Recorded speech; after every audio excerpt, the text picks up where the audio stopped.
알리페이를 사용할 줄 알게 되면서 나의 중국 여행은 한결 수월해졌다. QR코드로 결제하는 알리페이로 밥 사 먹고 버스나 지하철을 타고 다녔다.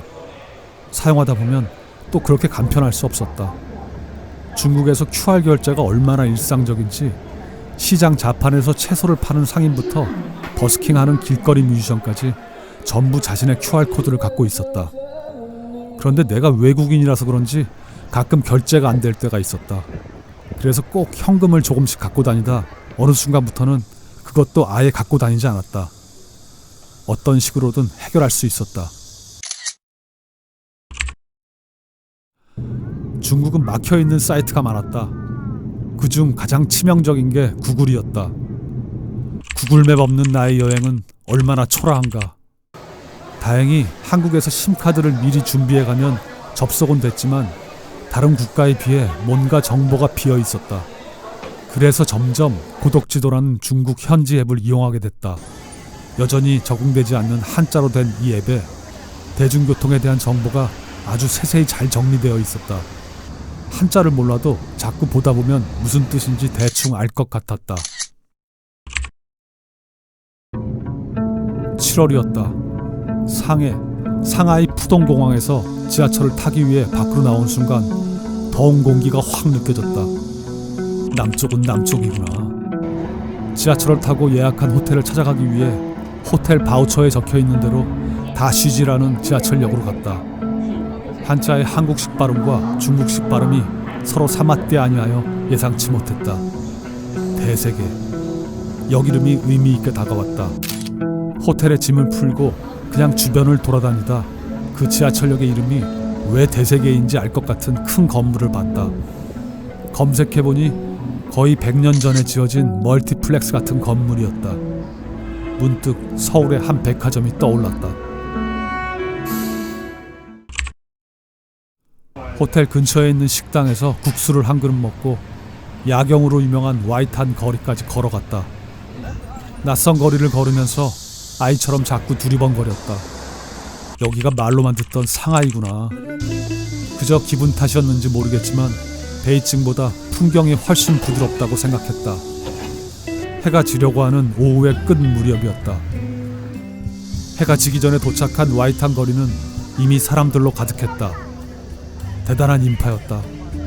날이 어두워질수록 강 건너편 빌딩의 네온은 더 선명해졌고 인파는 점점 많아졌다. 상하이의 랜드마크인 동방명주라는 탑이 약간 자기적이라는 생각도 들었지만 화려한 야경이 볼만했다. 뒤쪽으로는 유럽식 건물들이 잘 보존되어 있었다. 조명이 켜지면서 마치 동유럽의 어느 도시에 온 것 같은 기분이 들었다. 양쪽으로 휘황찬란한 동네였다. 한 번도 경험해보지 못했던 거대한 인파 속에서 외롭다는 생각이 유난히 많이 들던 밤이었다. 이렇게 화려한 곳엔 절대 혼자 오지 말아야지. 호텔 창가에 고양이가 있어서 순간적으로 깜짝 놀랐다. 상하이 고양이. 카메라를 아무리 가까이 들이대도 당돌하게 가만히 있었다. 호텔 옆에 아침을 먹을 수 있는 프랜차이즈 같은 식당이 있었다. 베이징에서 먹었던 재래식 식당의 자본주의 버전인 것처럼 깔끔했지만 가격은 또 저렴했다. 셀프로 쟁반을 들고 바 같은 곳을 지나며 먹고 싶은 음식을 쟁반에 담아서 마지막에 계산하고 가져가서 먹는 시스템이었다. 상하이에서의 3번의 아침 식사를 전부 이곳에서 했다. 첫 번째 날엔 어떻게 하는 건지 뭘 먹어야 할지 몰라서 줄 서 있는 뒷사람들에게 쏘리를 연발하며 어리버리하게 굴었지만 상하이를 떠나던 3번째 날엔 마치 그 동네 사람인 듯 정확히 먹고 싶은 것을 골라 세팅해서 먹었다. 누군가에게 상하이? 라고 묻는다면 나는 반사적으로 임시정부라고 말할 것 같다. 그냥 상하이에서 가장 먼저 가보고 싶던 곳이 대한민국 임시정부였다. 위치가 신천지라는 아주 세련된 동네 근처에 있었다.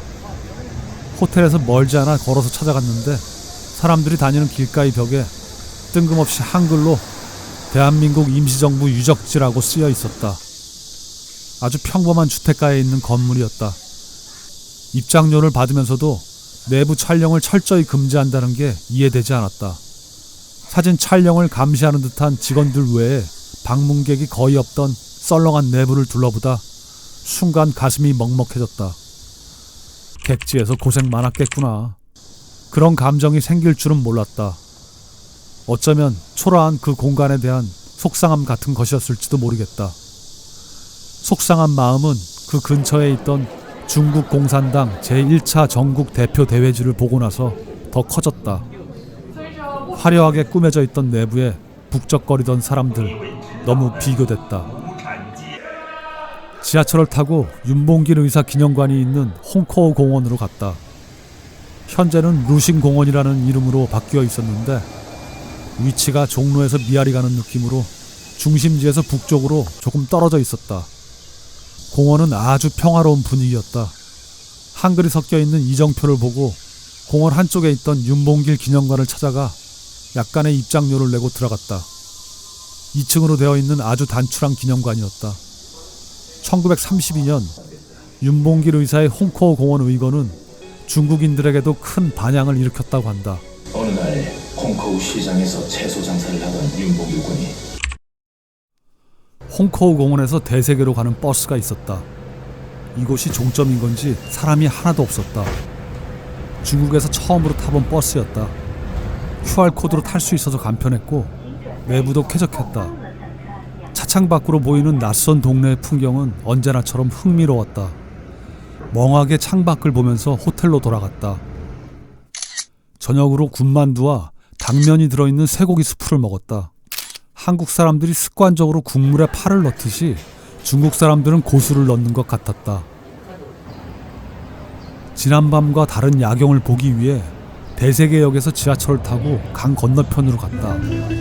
가까이에서 본 동방명주는 생각보다 훨씬 컸다. 해가 질수록 거리는 조금씩 반짝이기 시작했다. 특이한 원형 육교에 올라가 그 반짝이는 빌딩들을 봤다. 육교에 난 길을 따라 동그랗게 걸으면서 생각했다. 돈 냄새가 진동하는구나. 웬만한 자본주의 국가의 도시와 비교도 되지 않을 만큼 거리는 화려했다. 사진을 남기고 싶어서 한쪽에서 담배를 피우고 있던 한 중국 남자애한테 부탁했다. 그 남자애는 흔쾌히 찍어주는 것을 넘어 동방명주 탑이 최대한 나오게 하려고 바닥에 쪼그리고 앉아 열심히 찍어줬다. 너무 고마워서 연신 쉐쉐라고 말하는 내게 남자애가 제페니스? 라고 묻길래 몇 개 안 되는 아는 중국어로 대답해줬다. 한국어런. 상하이에 비가 왔다. 더운 것보다는 훨씬 괜찮았지만 우산을 쓰고 걸으며 영상을 찍는 건 정말 번거로운 일이었다. 상하이 시청까지 걸어갔다가 그 옆에 있는 상하이 박물관에 갔다. 입구에 영어로 잘 설명해주는 직원이 있었다. 온라인 예약이 꼭 필요하다고 하면서 넥스트 위크까지 풀이라고 했다. 시내에서 남쪽으로 조금 떨어진 곳에 중국 예술 박물관이 있었다. 건물이 굉장히 특이했는데 보는 순간 일본의 신사가 떠올랐다. 내부에 특별히 인상적인 작품은 없었다. 그냥 건물 자체가 가장 인상적인 작품이었다. 상하이의 예술인 마을이라는 티엔즈팡에 갔다. 아기자기한 골목골목이 인상적이었지만 예술인 마을이라기보단 서울의 인사동 같은 느낌이었다. 계속 오락가락하는 비가 너무 귀찮아져서 호텔로 돌아갔다. 저녁으로 뭔가 다른 스타일의 국수를 먹었다. 두툼한 돼지고기와 깔끔한 국물이 괜찮았지만 생선에서 썩은 내가 자꾸 올라와서 다 먹지 못하고 나왔다. 일진이 좋지 않은 하루였다. 해가 질 때쯤 루틴처럼 야경을 보기 위해 또 다른 장소로 갔다. 이리 보고 저리 봐도 상하이의 밤은 화려했다. 3일째 보니 그 풍경의 색감이 너무 과하다고 느껴졌다. 어쩌면 그냥 그날의 기분 탓이었을지도 모르겠다. 아침을 먹고 호텔 주변 동네를 넓게 한 바퀴 돌았다. 큰 길가를 걷다 일부러 좁은 골목으로 들어갔다. 낡은 다세대 주택들이 몰려있는 동네의 모습이 정겹게 느껴졌다. 한참 걸어서 다시 큰 길가로 나가자 건너편에 재개발된 깔끔한 아파트 단지가 있었다. 호텔로 돌아오던 길에 어떤 종교시설로 보이는 건물이 있었다. 안으로 들어가 보니 불상이 있어야 할 자리에 포청청 같은 분이 있었고 그 주변엔 삼국지 같은 소설에 수많은 등장인물을 연상시키는 작은 모형들이 피규어처럼 놓여 있었다. 특이하다. 특이해. 상해의 도교사원에서 신기한 음악이 흐르고 있었다.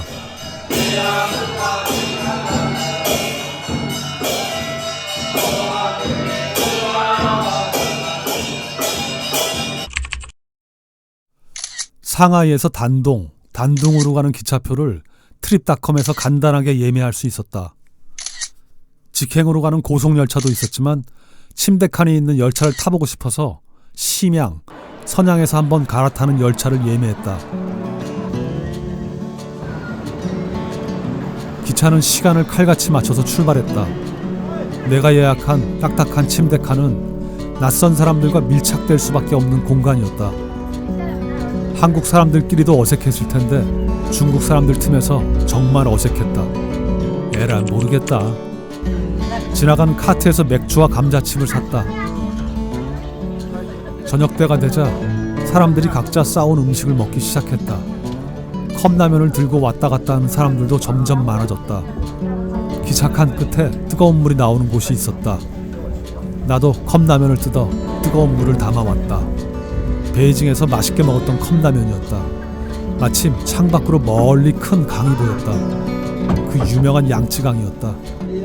상하이에서 출발한 기차는 남경, 난징을 지나 양쯔강을 건넜다.